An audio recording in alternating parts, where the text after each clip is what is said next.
नमस्कार, जनतंत्र टीवी देख रहे हैं आप और मैं हूं आपके साथ मीनाक्षी सिसोदिया। हाजिर हूं उत्तराखंड की खबरें लेकर। आज पूरे देश भर में कृष्ण जन्माष्टमी का त्योहार धूमधाम से मनाया जा रहा है। ये त्योहार भगवान श्री कृष्ण के जन्म की खुशी के उपलक्ष्य में मनाया जाता है। जन्माष्टमी के अवसर पर सीएम धामी ने एक्स पर पोस्ट कर जन्माष्टमी की बधाई दी है। सीएम धामी ने एक्स पर पोस्ट कर लिखा कि सत्य, धर्म और न्याय के प्रतीक भगवान श्री कृष्ण के जन्मोत्सव श्री कृष्ण जन्माष्टमी की समस्त प्रदेशवासियों को हार्दिक बधाई एवं शुभकामनाएं। प्रभु श्री कृष्ण से आप सभी के सुखद, आरोग्यपूर्ण एवं मंगलमय जीवन की प्रार्थना करता हूं।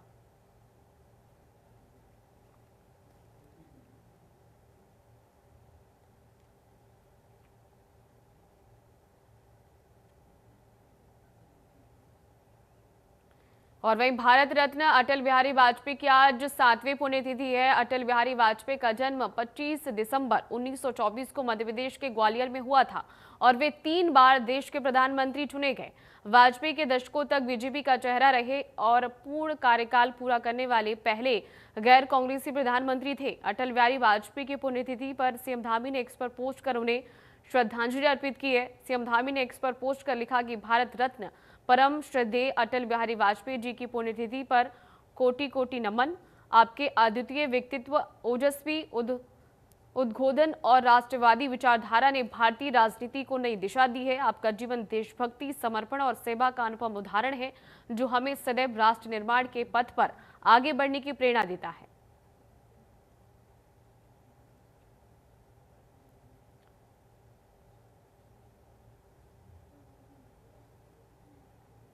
और देखिए, इस बार मॉनसून उत्तराखंड पर खूब मेहरबान बना हुआ है, लेकिन ये मेहरबानी अब लोगों के लिए मुश्किलें भी खड़ी कर रही है। आसमान से बरसा पानी सिलसिला थमने का नाम नहीं ले रहा है। मौसम विभाग की लगातार आ रही रिपोर्ट्स ने साफ कर दिया है कि फिलहाल बारिश से राहत की उम्मीद करना जल्दबाजी होगी। आज भी मौसम खराब होने वाला है। मौसम विभाग ने देहरादून, बागेश्वर और नैनीताल में कहीं कहीं भारी से बहुत भारी बारिश होने का ऑरेंज अलर्ट जारी किया है, जबकि उत्तरकाशी, रुद्रप्रयाग, चमोली, पिथौरागढ़, चंपावत और पौड़ी जनपदों में कहीं कहीं भारी बारिश हो सकती है। अन्य जिलों में भी कहीं कहीं गर्जन के साथ आकाशीय बिजली चमकने और बारिश के तीव्र दौर होने की संभावना है। तो वहीं उत्तराखंड में बारिश की रफ्तार में हल्की कमी आई है, जिसके चलते लोगों ने राहत की सांस ली है। मौसम विभाग ने बारिश के अलर्ट को देखते हुए हिदायत दी है कि संवेदनशील इलाकों में कहीं कहीं हल्के से मध्यम भूस्खलन और चट्टान गिरने के कारण सड़कों और राजमार्गों में अवरोध हो सकता है, इसीलिए पर्वतीय क्षेत्र में यात्रा करने से फिलहाल बचें। कहीं कहीं बाढ़ आने की भी संभावना बनी हुई है। तो मौसम विभाग ने देखिए उत्तराखंड में भारी बारिश का अलर्ट जारी किया है। देहरादून, बागेश्वर, नैनीताल, ये वो 3 जिले जहां पर भारी बारिश से अति भारी बारिश होने की संभावना व्यक्त की गई है। लगातार उत्तराखंड में मानसून मेहरबान बना हुआ है। लोगों को इस मेहरबानी से काफ़ी परेशानी भी हो रही है और इसी को देखते हुए देखिए मौसम विभाग ने भारी बारिश का येलो अलर्ट जारी किया है, जिसमें शामिल है उत्तरकाशी, रुद्रप्रयाग, चमोली, पिथौरागढ़, चंपावत, पौड़ी।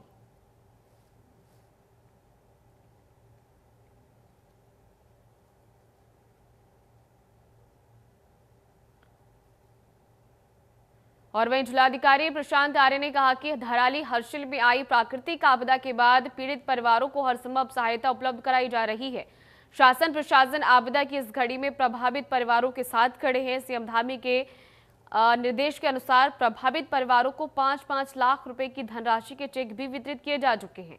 और धराली हर्षिल में आई आपदा के बाद लगातार मातली और चिन्याली सौड़ से हेलीकॉप्टर के द्वारा खाद्यान्न सामग्री पर्याप्त मात्रा में हर्षिल पहुंचाई जा रही है।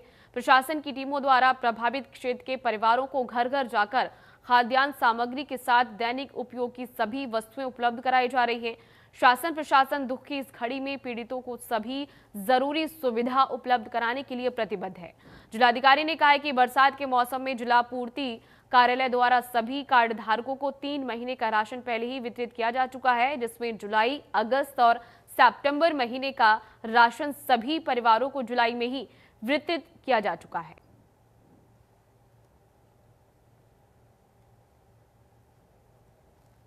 और वहीं पीएम मोदी की इस ओर से बता दें कि जीएसटी में बड़े बदलाव के ऐलान के बाद कांग्रेस ने केंद्र सरकार पर तीखा हमला बोला है। कांग्रेस प्रदेश संगठन उपाध्यक्ष सूर्यकांत धस्माना ने कहा कि जीएसटी को लागू करते समय ही कांग्रेस ने चेतावनी दी थी कि आम जनता, छोटे व्यापारी और कारोबारी वर्ग के लिए बोझ साबित होगा। तो कांग्रेस ने एक बार फिर से केंद्र सरकार पर जीएसटी को लेकर ये हमला बोला है और कहा है कि ये आम लोगों के लिए और छोटे वर्ग के व्यापारियों के लिए एक बोझ है। एक बोझ के तौर पर यहाँ पर कांग्रेस जीएसटी को देख रही है और केंद्र सरकार के फैसले को बोझ बता रही है उन आम आदमी और साथ ही साथ उन लोगों को जो लघु व्यापार करते हैं, छोटे व्यापार करते हैं। देखिए, राहुल गांधी जी का जो कहना है, राहुल गांधी जी जो लगातार पिछले 11 वर्षों से मोदी सरकार की नीतियों पर हमला कर रहे हैं, एक के बाद एक जो राहुल गांधी कह रहे थे उसको भारतीय जनता पार्टी की सरकार को, मोदी सरकार को अंतोगत्वा मानना पड़ रहा है। जातीय जनगणना के बाद अब जिस प्रकार से जीएसटी पर बैकफुट पर मोदी सरकार है, जाति जनगणना के बारे में राहुल गांधी ने कहा था कि कुछ भी हो जाए हम जाति जनगणना को लागू करवा कर रहेंगे, इसी संसद से लागू करवाएंगे। मोदी जी ने उसको स्वीकार किया, मोदी कैबिनेट ने उसको पास किया। और अब जीएसटी के बारे में जो राहुल गांधी ने कहा था कि ये गब्बर सिंह टैक्स है, तो आज प्रधानमंत्री जी का जो बयान जीएसटी के बारे में कि जीएसटी को उस पर पुनर्विचार करेंगे, देश के अंदर करों का जो सिस्टम है उस पर हम विचार करेंगे। तो कहीं ना कहीं आज पूरे देश के सामने ये साबित हो गया है कि आप पिछले 11-12 वर्षों में राहुल गांधी को जो देश के अंदर पप्पू साबित करने में लगे हुए थे, राहुल गांधी जो कह रहे थे वो 100% सही था। और आज आप पूरे देश के सामने पप्पू साबित हो गए जब राहुल गांधी के एजेंडा पर आप लोगों को काम करना पड़ रहा है। और वहीं बद्रीनाथ धाम में श्री कृष्ण जन्माष्टमी के इस अवसर पर श्रद्धालुओं ने भगवान श्री कृष्ण के दर्शन कर विशेष पूजा अर्चना की। आप तस्वीरों में देख सकते हैं कि किस तरह से कृष्ण जन्मोत्सव की धूम नजर आ रही है। श्रद्धालु कैसे भक्ति भाव में डूबे नजर आ रहे हैं। भक्तों में गजब का उत्साह नजर आ रहा है। जन्माष्टमी के इस पावन अवसर पर बद्रीनाथ धाम के मुख्य पुजारी की अगुवाई में भगवान बद्री विशाल के साथ बद्रीश पंचायत के देवताओं और नर नारायण सहित सभी देवताओं का विशेष श्रृंगार भी किया गया है। शुक्रवार काल के मुहूर्त में भगवान श्री कृष्ण ने जन्माष्टमी पर्व की विधिवत शुरुआत हुई। अंत में मुख्य पुजारी द्वारा भगवान श्री कृष्ण के जन्मोत्सव पर भव्य अभिषेक आरती पूजन का कार्यक्रम संपन्न किया गया। पूरा आयोजन मध्य रात्रि तक चला, जिसके बाद भगवान श्री कृष्ण का भव्य जन्मोत्सव मनाया गया। मंदिर परिसर में देर रात तक श्रद्धालु भजन कीर्तन में डूबे नजर आए।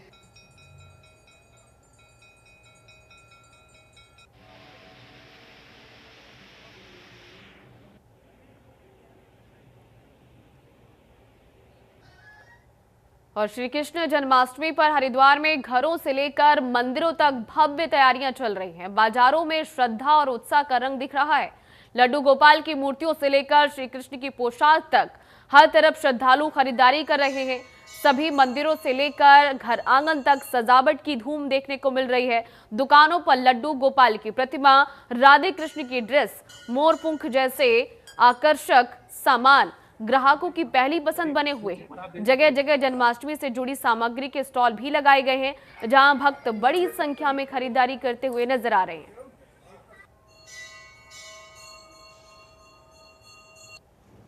जन्माष्टमी का त्यौहार भादों कृष्ण पक्ष के अष्टमी तिथि में मनाया जाता है।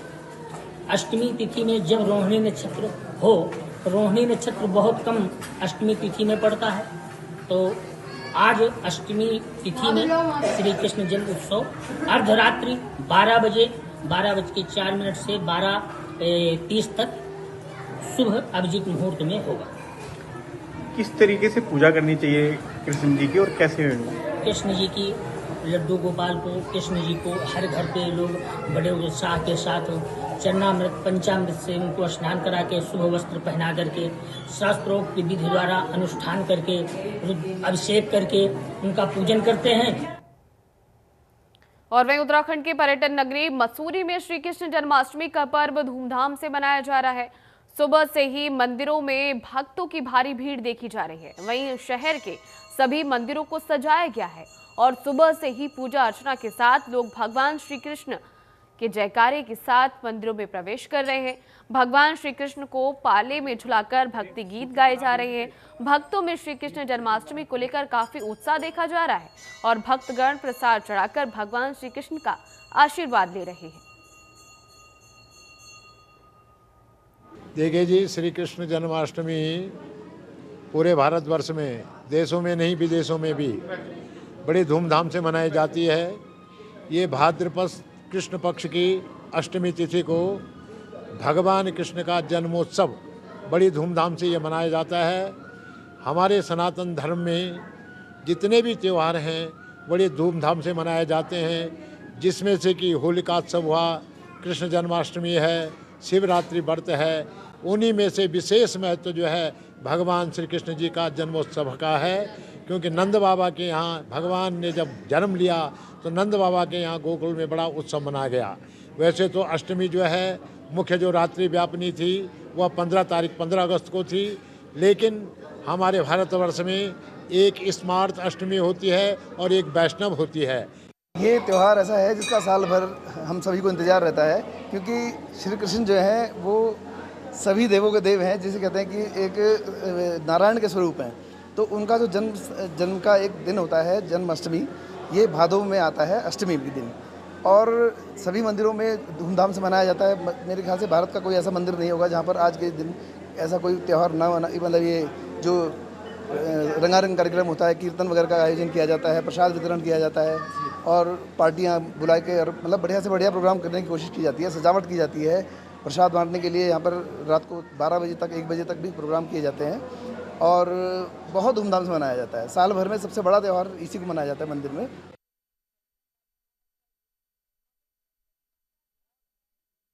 पंचायत प्रमुख, ज्येष्ठ प्रमुख और कनिष्ठ प्रमुख पद पर निर्वाचन प्रक्रिया संपन्न हुई। इस प्रक्रिया में ब्लॉक प्रमुख पद पर अस्मिता नेगी ने जीत हासिल की, तो वहीं ज्येष्ठ प्रमुख पद पर अर्चना तोपाल और कनिष्ठ प्रमुख पद पर नीरज पटवाल ने जीत हासिल की है। जीते हुए प्रत्याशियों के समर्थकों ने ढोल, नगाड़ों, आतिशबाजी के साथ जमकर जश्न मनाया है। चुनाव में पौड़ी ब्लॉक के रिटर्निंग अधिकारी और जिला समाज कल्याण अधिकारी ने बताया कि पौड़ी ब्लॉक में त्रिस्तरीय पंचायत चुनाव के तहत निर्वाचन प्रक्रिया शांतिपूर्ण ढंग से संपन्न हुई। इसमें सभी प्रत्याशियों ने सहयोग किया। त्रिस्तरीय पंचायत निर्वाचन 2025 के क्रम में पौड़ी विकास खंड में आज हमने प्रमुख क्षेत्र पंचायत एवं ज्येष्ठ उप प्रमुख एवं कनिष्ठ उप प्रमुख के पदों पर मतदान एवं मतगणना की प्रक्रिया शाम को लगभग 3:30 बजे तक तीनों पदों पर विजयी उम्मीदवारों का परिणाम घोषित किया और इसके साथ ही जो हमारी मतदान की प्रक्रिया वो शांतिपूर्ण ढंग से संपन्न हुई।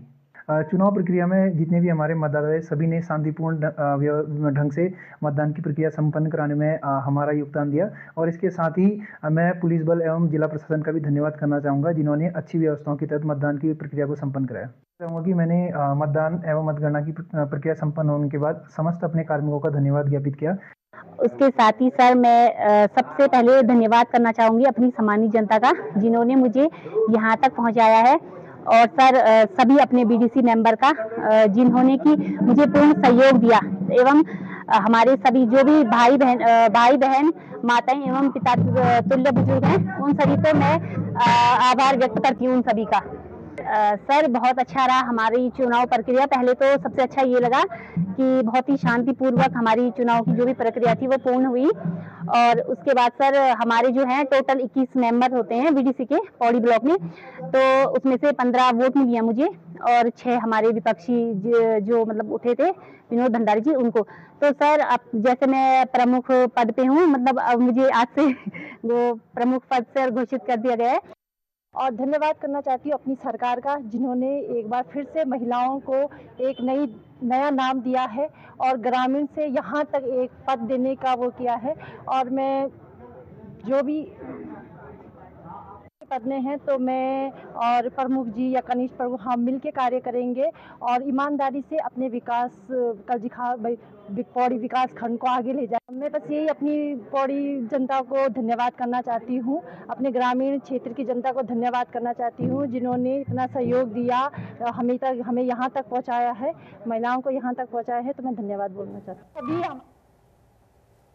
और वहीं द्वाराहाट ब्लॉक प्रमुख चुनाव में मतगणना के दिन हुए गोलीकांड मामले में पुलिस ने बड़ी कार्रवाई करते हुए 3 आरोपियों को गिरफ्तार किया है। एसएसपी के निर्देश पर बनी विशेष टीमों ने करीब 50 सीसीटीवी कैमरों की गहन जांच की है और स्कॉर्पियो में सवार हमलावरों को दबोच लिया। सभी आरोपी नैनीताल जिले के रहने वाले हैं। एसएसपी ने बताया कि घटना में प्रयुक्त रिवॉल्वर आरोपियों ने भीमताल में फेंक दिया था। फिलहाल पुलिस पिस्तौल की तलाश में जुटी है।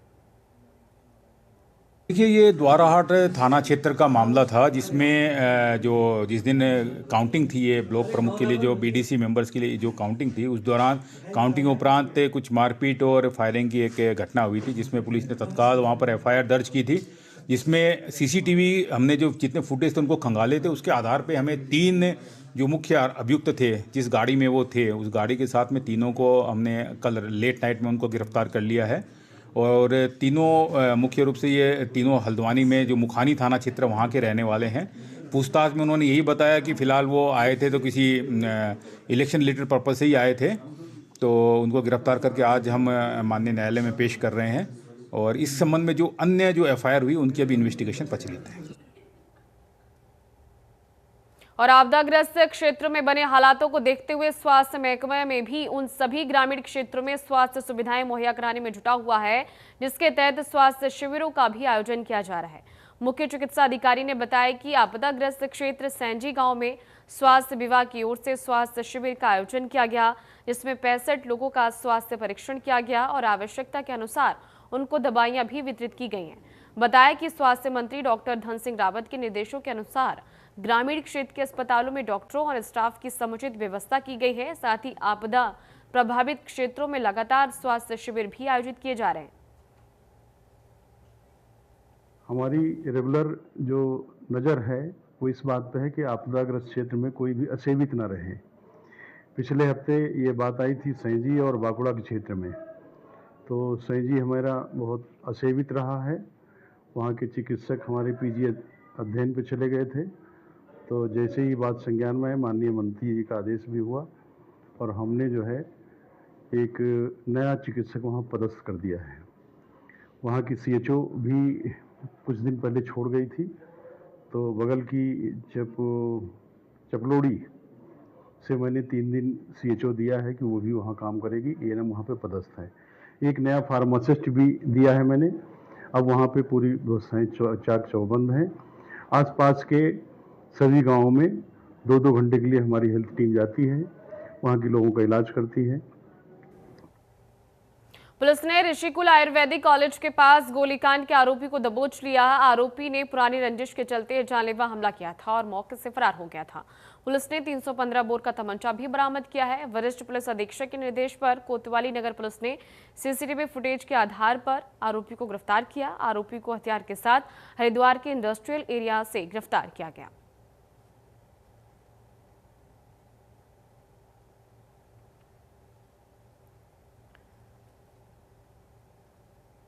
उत्तरकाशी में आई आपदा के बाद से यमुनोत्री नेशनल हाईवे के हालात ठीक नहीं है। जगह जगह चट्टानी मलबा आने से मार्ग अवरुद्ध हो रहा है और कई जगह मोटर मार्ग धंसने से दिक्कतें बढ़ गई हैं। इधर 2 दिनों से यमुनोत्री दर्शन का इंतजार कर रहे सैकड़ों श्रद्धालुओं ने मार्ग खुलने के बाद जानकी चट्टी पहुंचकर पैदल अपनी यात्रा का शुभारंभ किया। लगातार ही हो रही बारिश से यमुनोत्री नेशनल हाईवे के हालात ठीक नहीं है। जगह जगह मलबा और फूल चट्टी के पास 400 मीटर हिस्सा धंसने से आवाजाही करना खतरे से खाली नहीं है। देर रात हुई बारिश से जंगल चट्टी के पास 2 जगह से मार्ग अवरुद्ध हो गया था, जिसने पोकलैंड मशीन की मदद से दोपहर तक जिसे खोला जा सका। उसके बाद फूल चट्टी के पास 400 मीटर का हिस्सा लगभग 1.5 मीटर नीचे की ओर धंसने और खरसाली को जोड़ने वाले मार्ग के पास 150 मीटर रोड का हिस्सा आधा मीटर नीचे धंस गया। विजय कुमार है सर। यहाँ पर स्थिति बहुत गंभीर है। यहाँ छोटी गाड़ी भी नहीं निकल रही है। प्रशासन अभी चुप बैठा हुआ है। तो बड़ी गाड़ियाँ तो यहाँ आ ही नहीं सकती सर। यात्रा शुरू होने रहा है और काम दाम भी कुछ होने रहा है। और नीचे नदी का कटाव हो रहा है, शायद उसी से बैठा है नीचे। अभी कुछ नहीं किया सर। उपचार नहीं करेंगे तो फिर यात्रा भी चौपटेगा। दिनेश रावत, 4 धाम हरिद्वार से। रोड स्थिति खराब है पूरी। हम तो बड़ी मुश्किल से आ रहे हैं। कहाँ गया सही, यहाँ तो जान बचानी भारी हो रही। ये गाड़ी चढ़ रही है, गाड़ी चढ़ ही नहीं रही। सारा हिस्सा बैठ गए। बेलगाम से आए, 2 दिन हो गया, हम इधर ही थे बालकोट में। आज सुबह 1:30 बजे खोला है, अभी जस्ट आ गया इधर। हम वापस बालकोट में रुके, यानी ये गाड़ी इधर ही हो है ना स्टक, इसके लिए। सर यहाँ हम आ रहे हैं, अहमदाबाद से आ रहा हूँ मैं, अल्पेश पटेल नाम है। यात्रा आगे ख़राब है, तो यह क्या बोलते हैं कि यहाँ से बुकिंग किया उनको ये बोल देना चाहिए कि ये जगह नहीं जाएगा, अभी केदार जाएगा या बद्रीनाथ जाएगा, जिसको आना हो तो बोलो।